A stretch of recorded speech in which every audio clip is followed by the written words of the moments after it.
dumating na yung anak ng pangako, si Isaac. Hallelujah! Tuntua na si Sarah. Tuntua naman siya nung sinabi ng anghel na sa 1 taon, manganganak yung asawa mo. Si Sarah nang gigil dun sa loob ng tent. Tanda ko na 90, manganganak pa. Sabi ng mga anghel, ba't tinatawanan kami ng asawa mo? Sabi ni Abraham, ewan ko sa kanya, nandun siya sa loob Idininay pa ni Sarah, hindi ako tumatawa. Pero nabuntis siya, nanganak siya at the age of 90. Nothing is impossible with God. That's the impossible of impossible.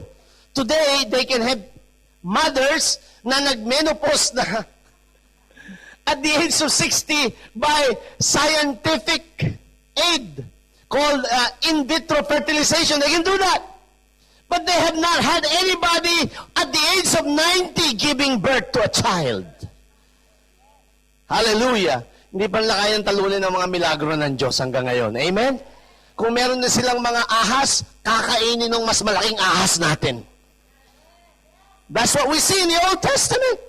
Yung mga magician ng Egyptian, ginawa rin nila yung ginawa ni Moses nung itinapo niya kay sungkod, naging ahas. Sabi ng mga magician sa Egypt, kaya rin namin yan. Gumawa rin sila ng ahas. Ang ginawa ng ahas na naging tungkod, kinain niya lahat yung ahas. Wala silang panama sa Diyos natin. Amen. So, tantingin niyo po, nung si Abraham, dumating na yung anak ng pangako, the son of promise. Sabi ng Panginoon sa kanya, Genesis chapter 22, Abraham! Abraham! Sabi niya, ano po Panginoon? Pumunta ka sa Mount Moriah, dalhin mo ang anak mo si Isaac, at doon sa bundok, ialay mo siya sa akin. Naintindihan po ni Abraham, ialay means to offer him. That means to sacrifice him. That means to bind him. Tatalim. Kriminal. Kung ngayon po nangyari yan ako, sasabihin nila itong mga Kristiyano lang, mga panatiko. Can you imagine Abraham? Because he knew God. He obeyed God. He believed that God would resurrect Isaac from the dead. Wala pa siyang example. Nakakita na ba siya ng taong nabuhay sa mga patay? Wala pa. Pero yun po ang mangyayari, pag meron kang faith, magkakaroon ka ng revelation of God. Yan ang revelation. Meron siyang kapahayagan. Nakikita niya yung mga bagay na hindi nakikita ng mga mata at nabibilang ng mga daliri. Ganun po ang pananampalataya. Kaya ang tawag sa kanya ng Diyos, ito kaibigan ko to. Mas maganda na tawagin ka ng Diyos na kaibigan ka niya kaysa ito, ayoko niyan, kaaway ko yan.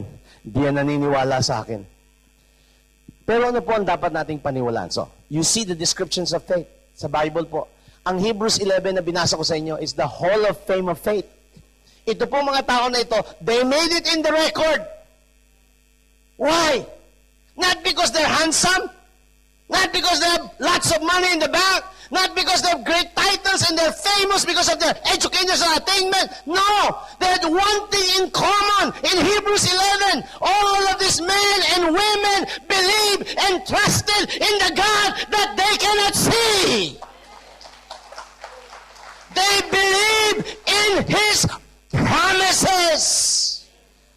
Ngayon po, malaki pong ating advantage. Mas lamang tayo kaysa sa mga New Testament saints. Sapagkat meron na tayong background ng Old Testament, meron na tayong background ng New Testament, meron na tayong mga background ng mga previous generations of men and women of God who shook their generations by their faith. Amen. So, ito po sabi rito. Basahin niyo maigi. Romans chapter 10. Sabi diyan, for with the heart one believes unto righteousness, and with the mouth confession is made unto salvation. For the scripture says, whoever believes, everybody say believe. Say it with me, believe. Believe. Believe. Say it with me, I believe. Say it again, I believe. You say that all the time. I believe.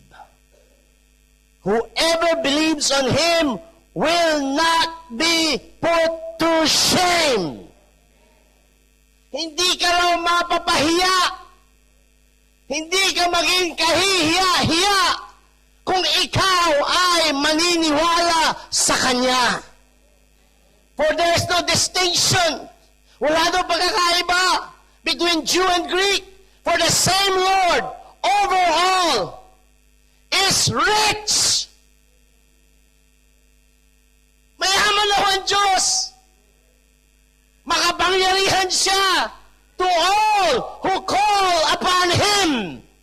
And whoever calls on the name of the Lord shall be saved.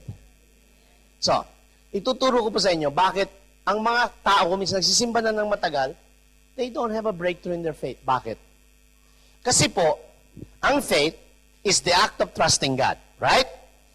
So how do you trust somebody?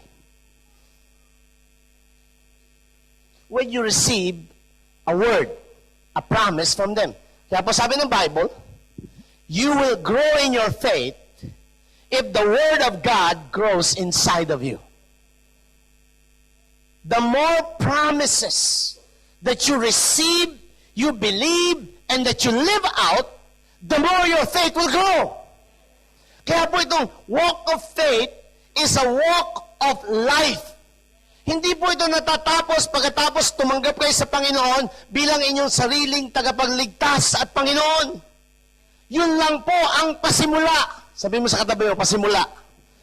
Ang kaligtasan ay pasimula.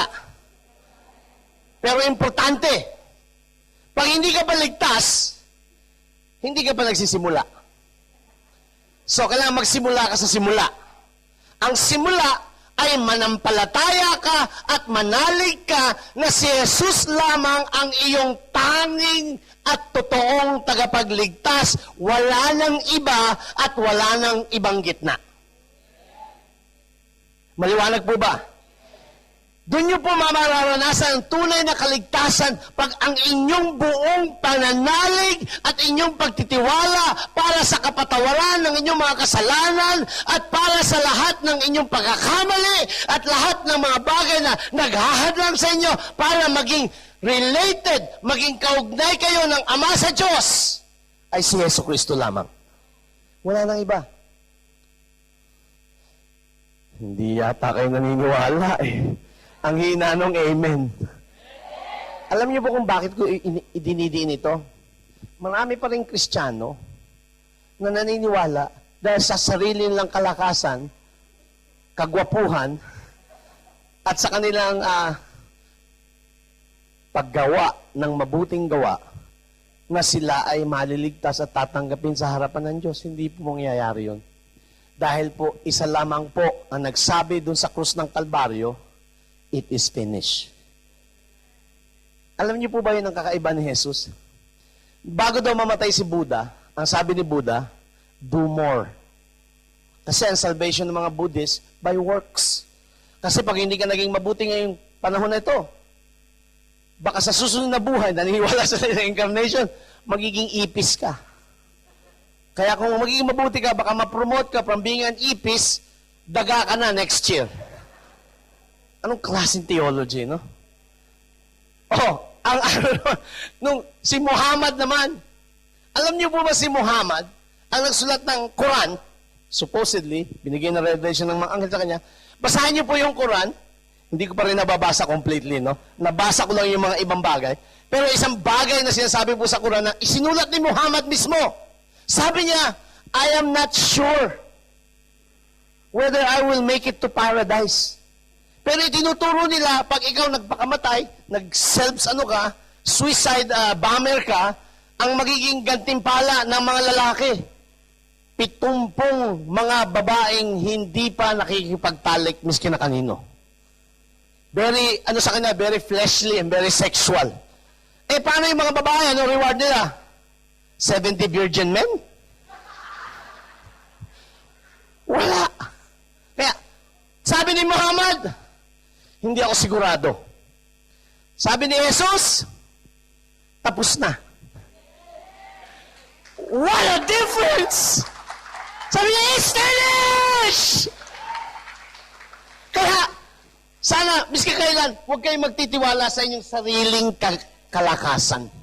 ang pagtitiwalaan nyo lang po ang ating Panginoong Jesus, wala nang iba. Amen? So, the Word of God, the promises of God, is what causes you to grow in faith. Oh, ito ba ang principle? This is the principle. You only know what you know. Sabihin mo sa katabi mo, alam mo lang yung alam mo. Hindi mo alam yung hindi mo alam. That's right. Kaya nga po ang pananampalataya is by revelation.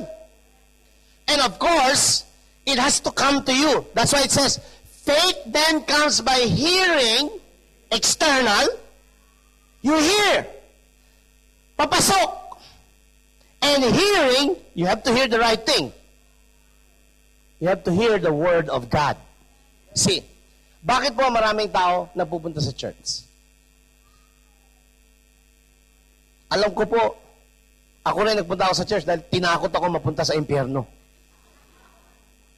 Naniniwala po ako doon na pag kayo hindi naligtas, mapupunta kayo sa dagat-dagatang apoy. Totoo po yun.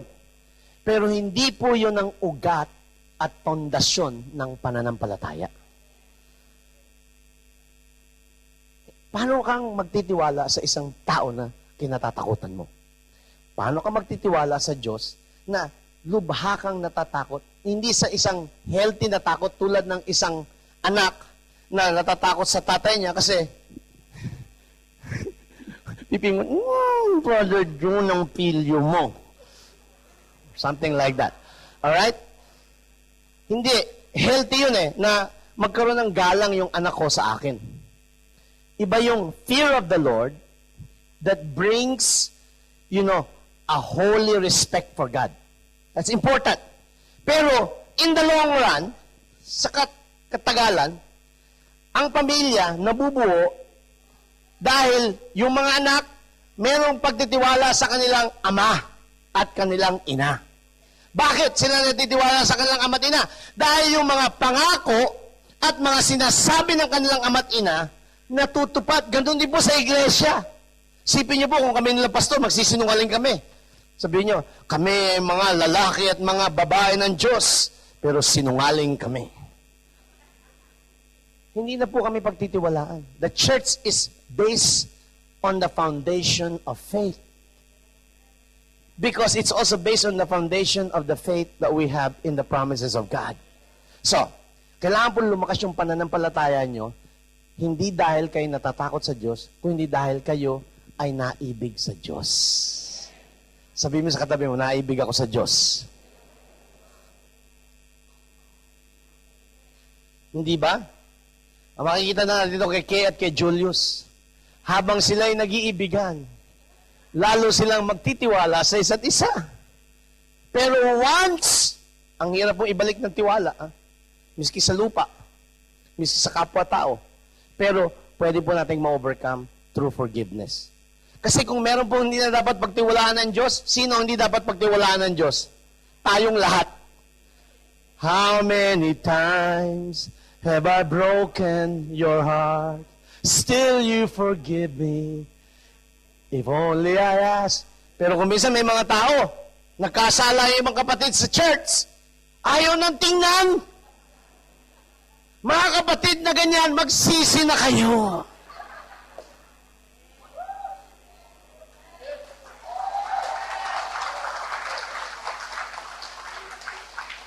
Tayong lahat, kailangan malaman natin na dahil lamang sa pag-ibig ng Diyos ang ating pagtitiwala. Ito po. Anong oras na ba? Alauna na. Hindi. Mapipreach pa ako dun sa isang church namin. Yung church, papagalitan ako ng pastor namin. Andiyan na ba yung sundo? Nasaan yung sundo ko? Nasaan si brother? Andun na si brother boy. Okay. So, eto po. Ang gusto po ni Satanas, ito.